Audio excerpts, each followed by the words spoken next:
Hello, എല്ലാവർക്കും happy Onam. ഇന്നത്തെ താരങ്ങൾ ശരിക്കും പറഞ്ഞാൽ ഇവരാണ് കേട്ടോ. എൻ്റെ ഓണാഘോഷം ആദോസിൻ്റെ അനയുടെയും കൂടിയായിരുന്നു കേട്ടോ. അപ്പോൾ ഞങ്ങൾ ശോഭ സിറ്റിയിൽ പോയിട്ട് അവിടെ ഗെയിം സോണിൽ പോയി കുറേ പ്ലേ സ്റ്റേഷനിൽ ഗെയിമൊക്കെ കളിച്ചു. അവർക്ക് ഇഷ്ടമുള്ള കാര്യങ്ങളൊക്കെ ചെയ്തു. നമ്മളൊരു കാർഡ് റീചാർജ് ചെയ്ത ആ പോയിൻറ്റിനനുസരിച്ച് നമുക്ക് ഇഷ്ടമുള്ള പ്ലേ സ്റ്റേഷനിലൊക്കെ കയറാം കേട്ടോ. ഞാനിപ്പോൾ ഇവിടെ റീചാർജ് ചെയ്തിരിക്കുന്നത് 1000-നാണ്. ഏറ്റവും ബേസ് വരുന്നത് 700 ആണ് കേട്ടോ. ഞാനൊന്ന് ട്രൈ ചെയ്ത് നോക്കി കേട്ടോ. ഈ ഒരു ഗെയിമാണ് ഞാൻ ട്രൈ ചെയ്തത്, പക്ഷേ ഒത്തില്ല എന്ന് പറയാം. ഇതൊരു ഗിഫ്റ്റ് പിക്കിങ് ഗെയിമാണ്. 1 ടൈമാണ് നമുക്ക് ചെയ്യാൻ പറ്റത്തുള്ളൂ. ഞാൻ വിചാരിച്ചത് ടൈം അനുസരിച്ചാണ് നമുക്ക് കളിക്കാമെന്ന്, പക്ഷെ അങ്ങനെ ആയിരുന്നില്ല.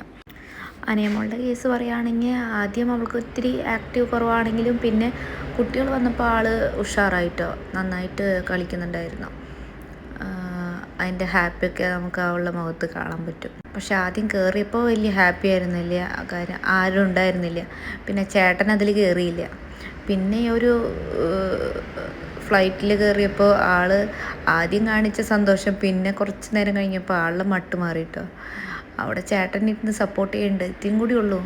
പിന്നെ ആ ടൈം കഴിയുന്നേക്കാൾ മുന്നേ അവൾ ഇറങ്ങി. അതിന് പകരം അവന് കയറി. അവനൊട്ടും താല്പര്യം ഉണ്ടായിരുന്നില്ല.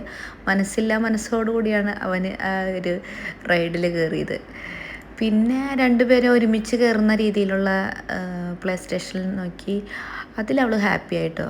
കാരണം അവർ രണ്ടുപേരും ഇരുന്ന് ചെയ്യുമ്പോൾ അവൾക്ക് കുഴപ്പമില്ല. അവൾ ഒറ്റയ്ക്ക് ചെയ്യുകയാണെങ്കിൽ അവൾക്ക് ഭയങ്കര വിഷമമുള്ള കേസാണ്. ആ ദിവസമാണെങ്കിൽ അവൾ പ്രിഫർ ചെയ്യുന്ന ഒരു ഗെയിമിലും അവന് ഇൻട്രസ്റ്റ് ഇല്ല. കാരണം അവളുടെ ഏജിനകത്ത് ഗെയിംസാണ് അവൾ സെലക്ട് ചെയ്യുന്നത്, അതുകൊണ്ടാണ്. പിന്നെ ഗെയിമൊക്കെ കഴിഞ്ഞ് ഞങ്ങൾ ഹാപ്പിയായി. പിന്നീട് ഞങ്ങൾ പോയത് ഫുഡ് കോർട്ടിലേക്കായിരുന്നു കേട്ടോ. മെക്ഡിയിലെ ഫുഡായിരുന്നു ഞങ്ങൾ ഓർഡർ ചെയ്തത്. ഞങ്ങളൊരു കോംബോ ഓഫറാണ് ഓർഡർ ചെയ്തത്.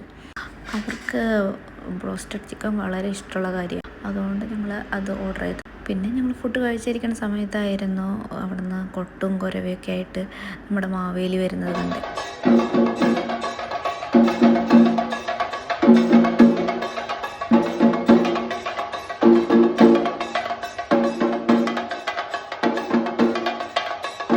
അങ്ങനെ ഞങ്ങൾ മാവേലിയുടെ കൂടെ നിന്നൊരു ഫോട്ടോ എടുത്തു.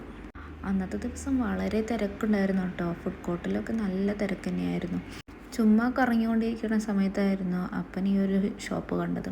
അപ്പം കുറേ നാളായി ഒരു റിക്ലൈനർ നോക്കണം എന്നുള്ള രീതിയിൽ പറയുന്നത്. അപ്പോൾ അത് കണ്ടപ്പോൾ അവിടെ ഞങ്ങളൊന്ന് ട്രയൽ ചെയ്ത് നോക്കി. പിന്നെ അമ്മ ഒരു കംഫർട്ടർ എടുത്തു.